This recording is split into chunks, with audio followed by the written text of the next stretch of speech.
Here's how to pay with Zelle in the Bank of America mobile banking app.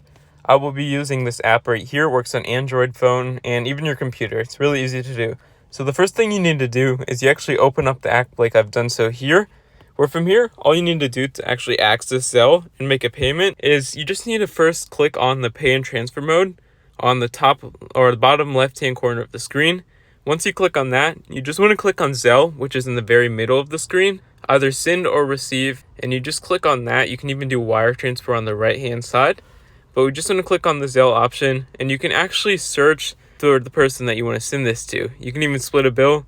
I'm going to send this. I want to send $10 to my friend. So once you do that, you can actually choose anyone from your contacts or add a name, phone, or email here, and you can just click on it, and it will actually bring you to this panel like so, where you can type in the amount of money that you want to give them. Click on continue, and this will make the payment to the person using Zelle.